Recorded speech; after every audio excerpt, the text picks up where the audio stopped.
여러분, 말라기서는 구약 성경 중에 가장 나중에 기록된 성경입니다.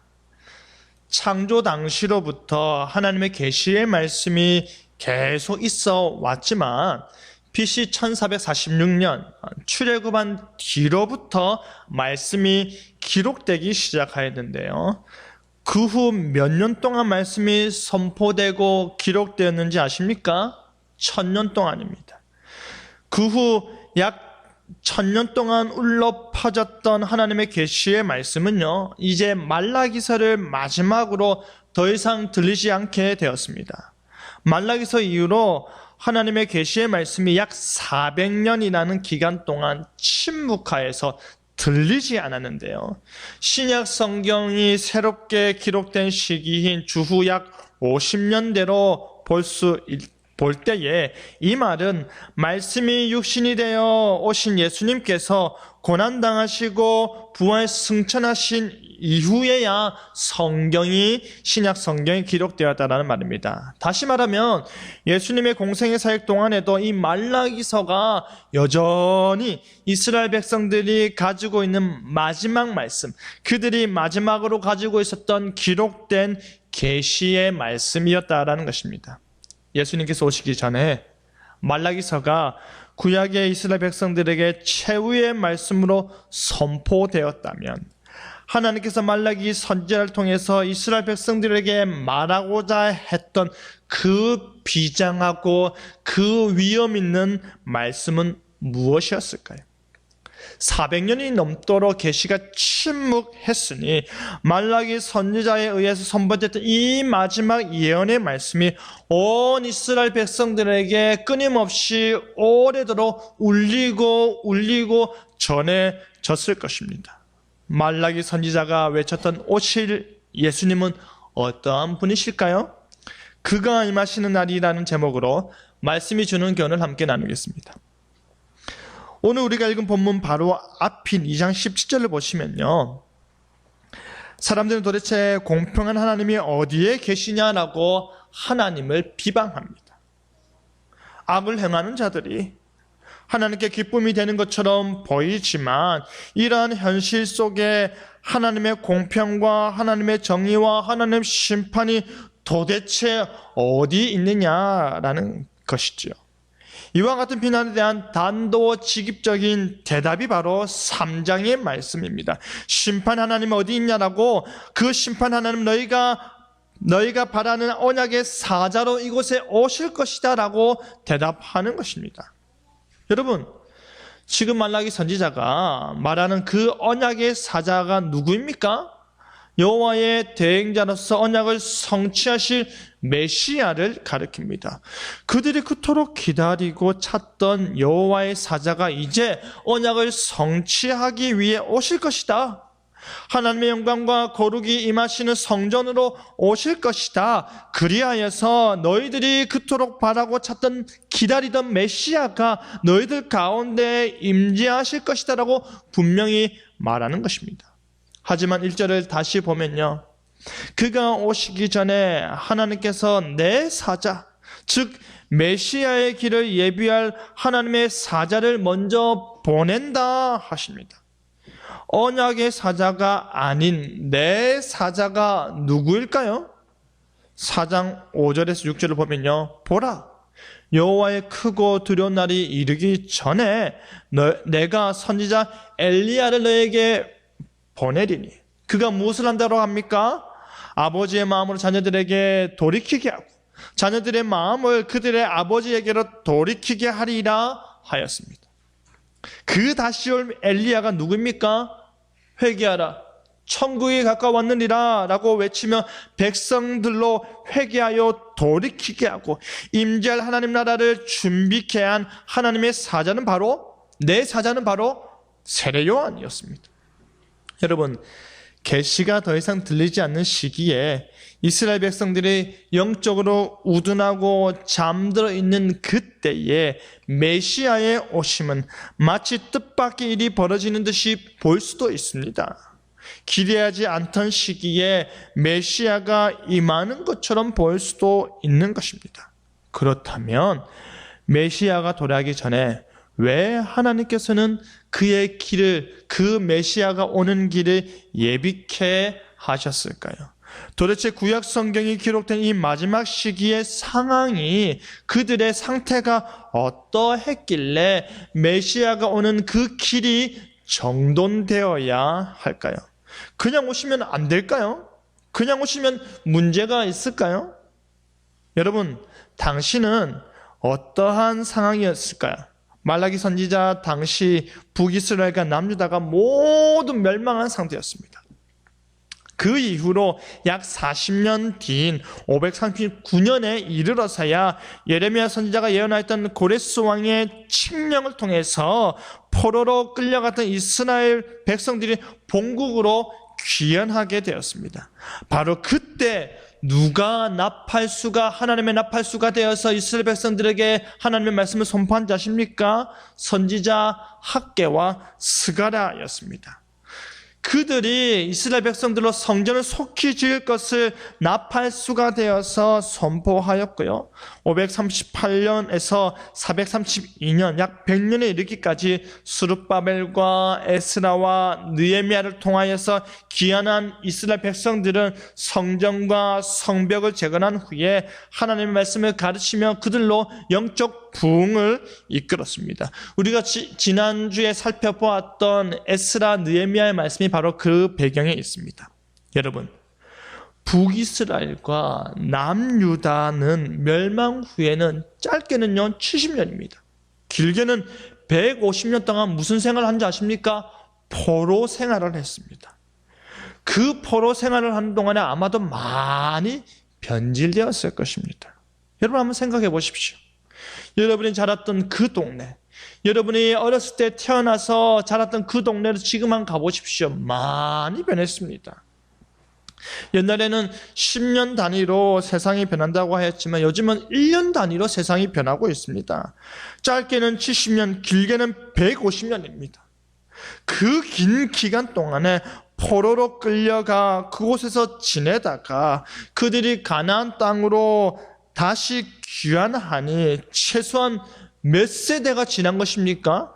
최소한 5세대에서 6세대가 지나가 버린 것입니다. 그 지나가 버린 그들의 삶은요, 하나님의 법에서 많이 이탈하였을 것입니다. 안식일을 범하고요, 거룩한 이스라엘 백성들이 이방 여인들과 결혼을 하고요, 제사장들이 그들의 직분을 더럽혔습니다. 그렇기 때문에 예수라는요, 나의 하나님이여, 하나님께 얼굴을 들기가 너무나 부끄러워 몸둘 바를 모르겠습니다 라고 하였습니다. 부모가 철부지 자녀들 때문에 부끄러워하는 것과 같이 에스라가 이스라엘 백성들의 지도자로서, 그들의 지도자로서 그 어깨에 올려진 무게를 온전히 감당하지 못하는 죄책감과 실망감에 얼굴이 부끄럽다라는 것입니다. 그가 최선을 다해 하나님의 율법이 요구하는 바가 무엇인지를 가르쳐도 백성들이 도저히 이해하지 못하는 것입니다. 못 따라올 뿐 아니라 안 따라가는 것입니다.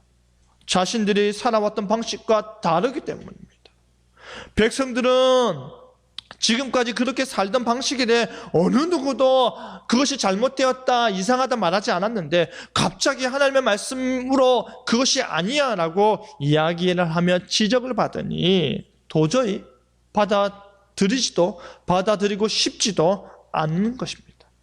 그렇기 때문에 자신은 자신들의 백성들을 회개로 인도하지 못한 그 책임감에 에스라는 가슴이 짓눌렸던 것입니다. 바로 그 이유로 주의 사자가 엘리야가 실제로는 세례 요한이 오실 메시아 길을 예비해야 하는 것입니다. 이미 하나님 언약 백성들이, 하나님의 백성이라 불리는 자들이, 여호와의 이름이 주어진 자들이 하나님의 법, 하나님께서 언약 백성에게 주신 그 법에서 많이도 벗어났기 때문입니다. 많이 변질되어서 심지어는 하나님의 이름을 멸시하기까지 이르렀기 때문입니다. 여러분, 말라기서 1장 2장을 보시면요, 그 내용을 구체적으로 우리가 알 수 있습니다. 여러분, 말라기서 시작을 보면 과히 파격적이라 할 수 있습니다. 1장 2절에 여호와께서 나는 너희를 사랑했다 라고 말하고 있는데요, 이에 대한 이스라엘의 대답은요, 하나님께서 내가 너희를 사랑했다라는 이스라엘의 대답은 하나님의 기대와는 전혀 달랐습니다. 그들의 대답은 하나님을 불신하고 하나님의 마음을 아프게 하는 어이없는 대답이었습니다. 하나님은 이스라엘을 사랑했는데 이스라엘은 오히려 반문을 합니다. 2절에 여호와께서 어떻게 우리를 사랑하셨습니까? 하나님께서 이스라엘을 향해 그의 사랑을 표현한다면 이스라엘 백성들의 대답은 하나님, 저희도 하나님 사랑합니다. 우리는 하나님의 사랑 없이는 살 수가 없습니다. 하나님의 사랑으로 오늘도 우리가 살아갑니다 라고 말해야 되지 않을까요? 이런 부모가 한참을 뜸을 들이다가 한참 뜸을 들이고 눈치를 보다가 입술이 떨리는 가운데서 자녀들에게 사랑한다 라고 이야기를 했는데 자녀에게서 돌아오는 대답이 나는 별로면 어떻습니까? 너무 황당한 거 아닙니까? 지금 이스라엘 백성들이 하나님의 사랑과 은혜에 감사 찬송을 하거나 그들의 사랑이 하나님의 사랑에 못 미치게의 죄송함을 표하기는커녕 하나님, 당신은 우리를 사랑하고 사랑했다라고 하는데 도대체 어떻게 사랑하셨습니까? 라고 되묻고 있는 것입니다. 여러분, 이와 같은 이스라엘의 질문은요, 오늘을 살아가는 우리들 역시도 한 번쯤은 해보았을 것 같은 질문입니다. 사는 것이 힘들고 기도도 잘 안 되고 기도하는 대로 일도 잘 안 되고 집안 식구들 때문에 너무나도 속이 상하고 하나님조차도 내 마음을 몰라주나 하면서 우리가 간혹 하는 생각이 바로 하나님, 날 사랑하긴 하는 겁니까? 나를 보고 계시긴 합니까? 왜 나는 이렇습니까? 라는 것이죠. 그리고 나서 6절을 보면요, 원문에 이렇게 말을 하고 있습니다. 내 이름을 멸시하는 제사장들아 라고 부른 뒤에 하나님께서 말씀하시기를 아들은 아버지를 존경하고 종은 그 주인을 존경한다. 이것이 당연한 것 아니냐라고 되물으십니다. 그러면서 말씀하시기를 내가 너희의 주인이고 내가 너희의 아버지일진데 너희가 나를 언제 존경했느냐, 나를 공경하고 나를 두려워하면 도대체 어디에 있느냐라는 것입니다. 여러분, 하나님이 여러분의 아버지이십니까? 하나님께서 여러분의 주인이십니까? 여러분의 창조주이시고 여러분의 삶의 주권자이시고 여러분의 모든 상황과 순간을 돌보시는 분이 그분이 바로 하나님이시라면, 그렇다면 여러분의 삶 속에서 하나님을 공경하고 두려워함이 온전히 나타나야 할 것입니다. 여호와를 경외하는 삶이 온전히 드러나야 하는 것입니다. 하나님께서는 지금 이스라엘의 제사장들에게 바로 이것을 묻고 있는 것입니다. 여러분, 부모가 자녀들에게 부모 대접 받지 못하는 것보다 더 비참한 것은 하나님이 하나님에도 불구하고 하나님으로 인정받지 못하는 것일 것입니다. 하나님, 내가 아버지인데 내가 주인인데 라고 단식의 말을 하시면서 너희가 나를 멸시한다 라는 것입니다. 그러나 제사장들은 또다시 어처구니 없는 대답을 1장 6절에 말하기를 우리가 언제 주를 업신여겼습니까? 라고 합니다.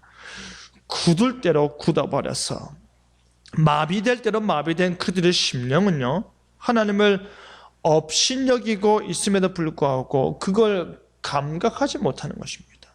자녀들이 자신들의 삶 가운데 부모를 무시하고 부모는 나보다 아래에 있는 사람이야 라고 생각하고 있으면서도 너 왜 나를 무시해? 라고 하면 내가 언제 엄마를 무시했어? 내가 언제 아빠를 무시했어? 라고 말하는 것과 똑같은 것입니다. 여러분, 제사장들이 어떻게 하나님의 이름을 멸시했는지 아십니까?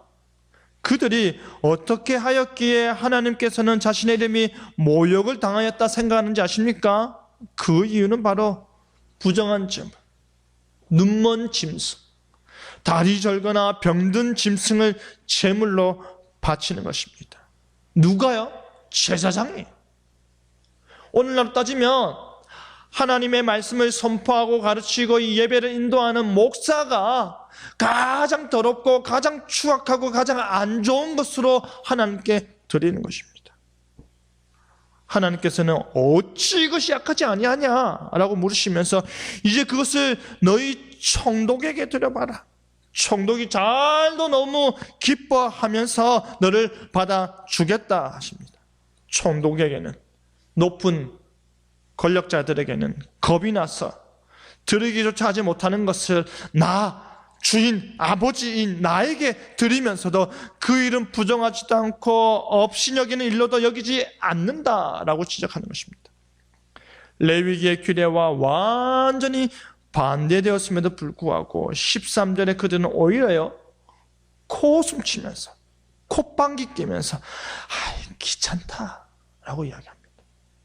여러분, 다른 건 몰라도요, 우리가 다른 건 몰라도 우리가 예배하는 일만큼은 귀찮아서는 안 될 것입니다. 예배는 단순히 종교행위가 아닙니다. 예배는 단순히 기독교 의식이 아닙니다. 예배는 하나님부터 은혜 받는 수단입니다. 예배는 하나님께서 우리에게 새로운 말씀과 새로운 힘을 더하여 주시는 시간입니다. 밥하고 설거지하고 청소하고 씻는 것이 귀찮을지는 몰라도 이 예배만큼 늘 사모하는 마음이 충만하길 바랍니다. 예배를 향한 간절함과 말씀을 향한 갈급함과 은혜를 향한 소망이 늘 마르지 않는 샘과 같길 바랍니다. 그런데 지금 하나님께서 책망하고 있는 이 대상이 있습니다. 누구입니까? 제사장입니다. 하나님께 드리는 제사를 담당하는 자들입니다. 제사의 수종돌미로 말미암아 이스라엘과 하나님과의 관계를 회복케 하는 중보자적 사역을 하는 자들이 바로 제사장입니다.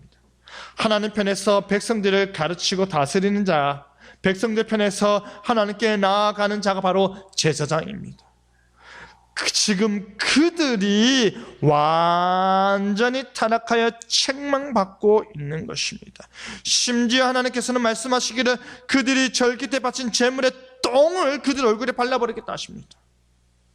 똥을 바를 뿐 아니라 그들을 그 똥과 함께 던져버리겠다 합니다.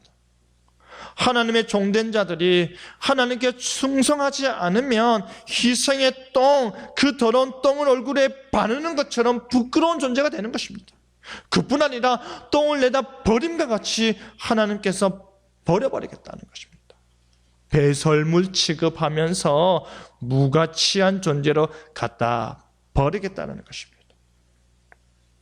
여러분, 한번 생각해 보십시오. 하나님께서 제사장 지파들과 생명과 평강의 언약을 맺으신 것은요, 그들로 하여금 하나님의 일을 하게 하기 위해서입니다. 하나님을 두려워하고 그의 이름을 경외하게 하기 위함이었습니다. 그들이 하나님의 지식을 지키고 사람들에게 바른 가르침을 베풀고 평화와 정직으로 하나님의 명령을 잘 수행하여 많은 사람을 죄에서 떠나도록 하기 위함이었습니다. 그런데 문제가 뭐냐면 바로 이러해야 하는 제사장들이 오히려 많은 사람들로 율법을 거스르게 하였다라는 것입니다. 바로 이러해야 하는 제사장들이 오히려 많은 사람들의 제사를 오염시켜 버린 것입니다. 구약의 이스라엘 백성들은 오직 제사를 통해서 하나님께 나아갈 수 있었고 오직 제사를 통해서 하나님과 멀어진 관계를 회복할 수 있었는데 그 일을 담당하는 제사장이 그 일을 유일하게 할 수 있는 제사장이라는 존재가 인간 편에서 하나님께 대신 나아가야 할 제사장이 하나님의 이름을 멸시하며 그를 두려워하지도 공경하지도 않으니 누가 그 일을 감당하겠습니까? 마치 하나님과 이스라엘 간의 연결다리가 완전히 끊어져 버린 것입니다. 죄가 타락해버린다면, 목사가 타락해버렸다면, 목사가 성도들보다 더 더럽다면, 목사가 성도들보다 더 추악한 삶을 산다면, 그리고 나서 주위에 서서 말씀을 엉터리로 전한다면, 말씀 가지도 않은 말씀을 선포한다면 무슨 하나님의 은혜가, 하나님의 말씀이 성도들에게 들려지겠습니까? 설교 준비도 하지도 않고 엉터리로 세상적인 쾌락을 다 누리며 살다가 강단에 서서 늘 입에 바른 말만 하고 그냥 듣기 좋은 말만 하고 성도들이 생각할 때 그들이 이렇게만 저렇게만 이야기해주면 성도들이 좋아한다라는 그런 얄가 빠진 생각으로만 설교를 한다면 무슨 거기에 하나님의 경외하심과 은혜가 있겠습니까? 지금 이스라엘 백성들의 제사가 예배가 그러했다는 것입니다. 말씀으로 가르치고 말씀대로 예배 드려야 하는 제사장이 타락해버렸으니까 은혜의 통로 자체가 완전히 끊어져 버린 것입니다. 더 충격적인 것은요, 1장 9절 말씀에 하나님께 더러운 떡을 바치며 눈멀고 병든 것 들었던 그 제사장들이 하나님께서 너희들을 그 제물이 뱉어낸 그 똥을 얼굴에 발라버려서 그 똥과 함께 버려버리고 싶다라고 말을 했던 그 제사장들이 이제는 하나님의 은혜를 구하면서 하는 말이에요. 귀찮다, 콧방귀 끼면서 괜찮다 하던 그 자들이 나에게 자비를 베푸소서, 나를 불쌍히 여기소서, 우리에게 은혜를 베푸소서 한다라는 것입니다. 여러분, 이건 일부러 죄를 짓고서 용서해 달라는 것입니다. 훔친 돈으로 헌금하면서 나에게 은혜와 복을 달라는 것입니다. 하나님께서 무엇을 불쌍히 여겨야 할까요? 뭐에 대해서 하나님께서 자비를 베풀어야 할까요? 그들이 하나님께 드릴 수 있는 최상의 희생제물이 눈멀고 병든 것이고 더러운 떡이기 때문입니까? 아니면 그들이 하나님을 두려워하지 않는 마음일까요? 도대체 하나님께서 그들의 무엇을 정말로 불쌍히 여겨야 할까요? 도저히 견딜 수 없었던지, 하나님께서 그 제사장들의 하는 행태와 말을 듣고 도저히 견딜 수가 없었던지 한탄의 목소리를 하시는 말씀이, 너희 가운데 누군가가 저 성전문을 닫아버렸으면 좋겠다. 너희 가운데 누군가가 내 제단 위에 헛된 불을 피우지 못하게 하면 좋겠다 하셨습니다. 하나님께서는 이스라엘을 기뻐하지 아니하셨고 그들이 손으로 드리는 것을 받고 싶지도 않았다라는 것입니다. 하나님께서 얼마나 힘드셨으면, 하나님께서 얼마나 안타까우셨으면 그들 가운데 성전문을 닫을 자가 있었으면 좋겠다. 너희들 가운데 나에게 제사 드리지 못하도록 그 불을 끄는 자가 있었으면 좋겠다라고 말씀하시겠습니까? 더 이상 나의 제단과 나의 이름을 멸시하지 않도록 하게 하는 것입니다. 더 이상 그들이 범죄하지 않도록 하게 하는 것입니다. 오늘날로 이야기하면요, 너희 가운데 누군가가 교회 문을 닫게 하였으면 좋겠다. 너희 가운데 누군가 그 예배당의 입구를 막았으면 좋겠다. 너희 가운데 누군가가 그 예배 자체가 못 들어지도록 방해하였으면 좋겠다라고 말하는 것과 똑같은 것입니다. 여러분, 월요일부터 토요일까지 하나님 생각지도 않고 말씀도 가까이 하지도 않고 기도하지도 않고 살다가 주일에 와서는 은혜 주시옵소서라고 말하는 것과 동일한 것입니다. 가출한 뒤에 아무런 연락이 없다가 일주일 만에 혹은 한 달 만에 혹은 1년 만에 나타나서 이전처럼 나를 사랑해달라고, 변함없이 나를 대해달라고, 나에게 잔소리하지 말라고, 나에게 나쁜 소리 하지 말라고 하는 것과 똑같은 것입니다. 좋은 것부터 나에게 달라고, 탕수육도 시키고 유산소도 시키고 만두도 시켜달라고 우기는 것과 같은 것입니다. 만약에 우리의 예배가 이와 같다면 병든 것, 저는 것, 눈먼 것 바치면서도 은혜 받길 바라고 콧방귀 끼며 귀찮아하면서도 복 받길 바란다면, 여러분, 이 얼마나 안타깝고 통탄할 일입니까? 하나님을 공경하는 마음으로, 하나님을 경외하는 마음으로, 하나님의 이름을 존귀 여기는 마음으로 우리의 최상의 것을 드리는 예배가 우리 속에서 사라지고 있지는 않습니까? 혹시 하나님께서 우리를 바라보시며 누군가가 성전문을 닫을 자가 있었으면 좋겠다 하시는 건 아닐까요? 우리가 드려야 하는 영적 예배는 무엇입니까? 우리의 몸을, 우리의 삶을 하나님이 기뻐하시는 그 거룩한 산 제사로 드리는 것입니다. 우리는 거룩한 삶으로 하나님께 나와 예배해야 하는 것입니다. 우리는 용서받은 삶으로 하나님께 나와 하나님의 은혜를 갈구해야 하는 것입니다. 이것이 하나님께서 기뻐 받으시는 예배임을 믿으시길 바랍니다. 여러분, 우리가 알다시피 구약의 이스라엘 백성들이 하나님을 향한 예배가 온전하였을 때 모든 이스라엘 백성들은 평화와 풍요로움을 누렸습니다. 그와 반대로 예배가 변질되고 예배가 타락하였을 때 이스라엘 백성들은 다른 나라들의 압제에 당하거나 가난과 빈곤에 허덕였던 것을 우리가 볼 수 있습니다. 예배가 예배되지 못할 때 우리의 신앙은요 뒷걸음치게 되어 있습니다. 예배가 예배되지 못할 때 하나님과 관계는 점점 멀어지게 되어 있습니다. 여러분, 예배가 단지 마음의 평온, 그냥 안정감을 받고 가는 것에 머물러서는 결코 안 될 것입니다. 사랑하는 사람이 상대방이 무슨 생각을 하고 있고 무엇을 할 때 자신이 더 사랑받게 될 것인지를 대해 고민하는 것처럼 우리 역시도 하나님을 사랑한다면 하나님께서 무엇을 말씀하고 계신지 알기를 원하고 그 마음을 알기 위해서 성경을 읽지 않을 수가 없고 하나님을 사랑하기 때문에 하나님과의 만남을 사모하기 때문에 예배의 자리가 삶의 최우선 순위에 있을 수밖에 없는 것입니다. 우리의 생각과 우리의 말이 하나님으로 가득 차오르는 것이 하나님을 사랑하는 사람의 모습이며 참된 예배자의 모습인 것입니다. 여러분, 참된 예배란 예배드리는 그 시간, 그 순간, 이 짧은 이 한 시간만을 누리는 것이 아니라 삶을 압도하고 삶의 방향을 잡아주는 역할을 합니다. 진정한 예배자는 하나님의 말씀이 온몸에서 진동하는 자입니다. 하나님을 향한 뜨거운 마음에서 견딜 수가 없어서 헌신 봉사하고 하나님의 사랑을 표현할 수밖에 없는 자입니다. 그러한 자가 바로 진정한 예배자입니다. 여러분 모두가 진정한 예배자이기를 바랍니다. 우리 모두가 하나님의 말씀에 진동케 되기를 바랍니다. 우리 모두가 하나님께서 그토록 찾으시는 참된 예배자가 되기를 바랍니다. 3장 2절을 보시면요, 언약의 사자의 메시자가 임하는 날, 그가 임하시는 날, 그가 오시는 날에는 아무도 견디지 못한다 합니다. 그가 나타나실 때에 아무도 살아남지 못한다 합니다. 오실 메시아요, 언약의 사자가 임하시면 연단하는 자의 불과 깨끗하게 하는 비누와 같이 정결케 하신다 합니다.